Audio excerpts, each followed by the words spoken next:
আয় সেম অন্ধকারে কিছু করিবেন নাই সম্রাট।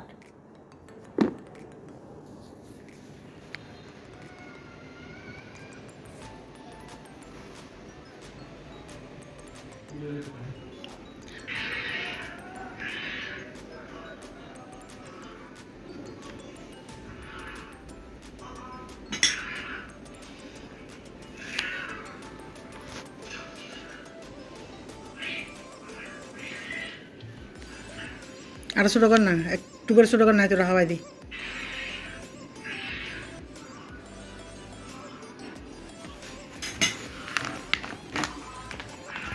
দে।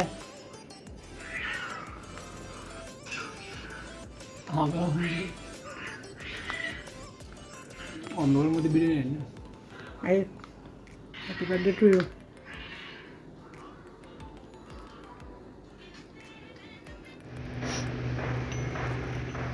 সব কিছু এভাবে এলোমেলো করে রেখে দিয়ে চলে গেছে এরা,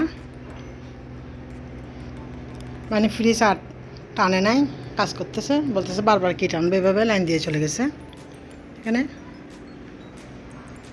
মাল্টিপ্লাকের মধ্যে একটা লাইন দিয়ে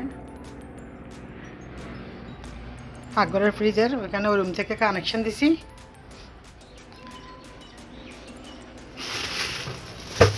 দুপুরে রান্না করব, মুরগিটা কেটে নিচ্ছি, আকাশে ছোটো দেশি আলু, মুরগিটা কেটে নিয়ে দেশি আলু দিয়ে রান্না করব।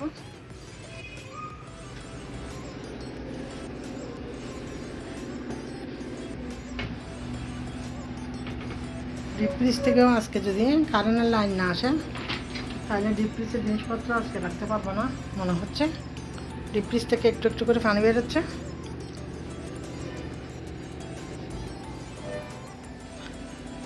পুরা ঘর অন্ধকার।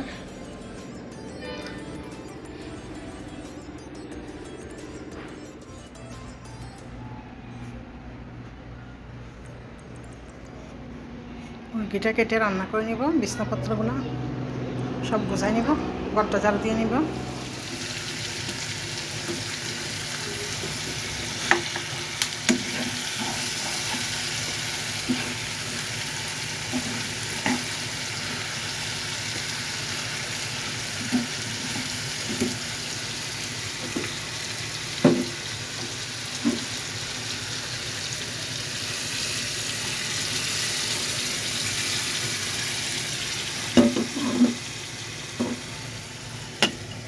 কষিয়ে ভালোভাবে রান্না করে নিব।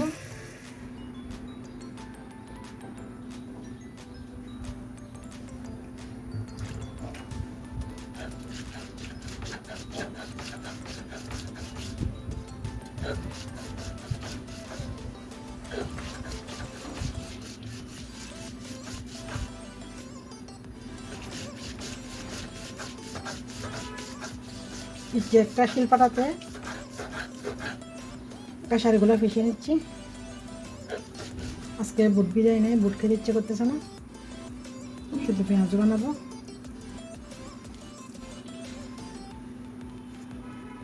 যেহেতু কারেন্ট নাই, ভালো লাগতেছে না, কখন মিস্ত্রি আসে কাজ করতে পারবো না, সেজন্য এখন পিষে রাখতেছি। আমার আরও একটা বড় শিলপাটা ছিল, ওটা গ্রামে নিয়ে গেছিলাম, যেহেতু সবগুলা ব্লেন্ডারে ফিসের জন্য আর অত বড় পাটাটা লাগে না বাসায়। পরবর্তীতে আর একটা ছোটো পিচ্ছি শিলপাটাটা কিনছিলাম।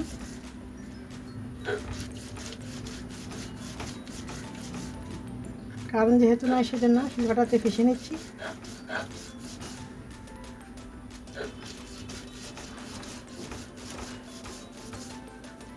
মুরগির মাংস মোটামুটি রান্না হয়ে গেল, একবারে ডিপে দিয়ে রান্না করে নিচ্ছি। এটা পিষে রেখে দেব।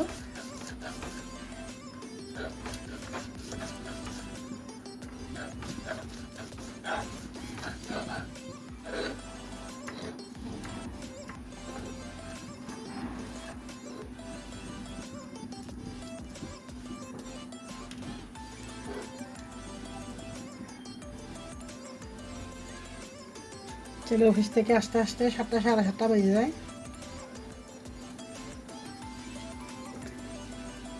আমার হাজব্যান্ডও বাসায় নাই, চলে গেছে। নাস্তা টাস্তা খাওয়ার পর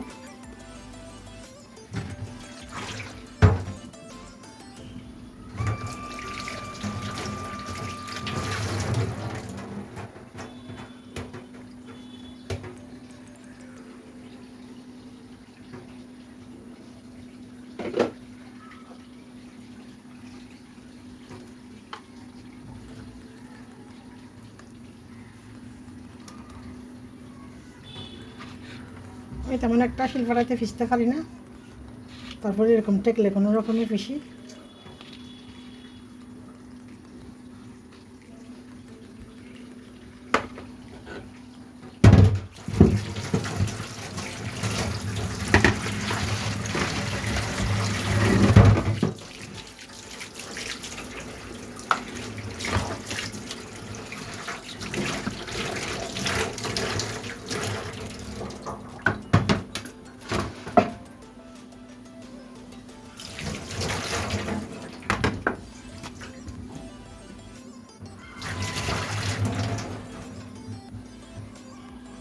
হয়ে গেল মুরগির মাংস রান্না।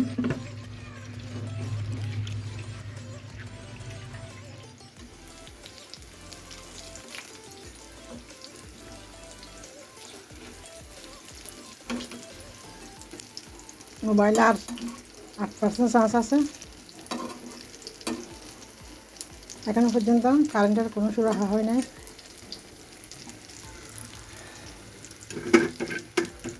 ইফতার বানিয়ে নিচ্ছি আমার জন্য, অল্প ইফতার বানিয়ে নিচ্ছি। ছোটো ছেলে আর আমি একসাথে খাবো। এটা চিড়েটা দিয়ে নিলাম, শরবতটা বানিয়ে নেব।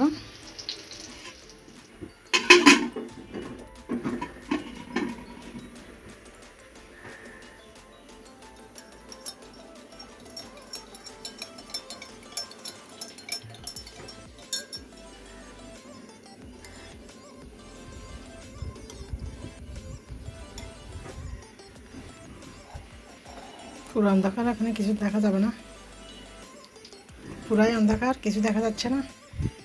হাজব্যান্ড কালকে রাত্রে মোমবাতি নিয়ে আসছে, পুরো অন্ধকার,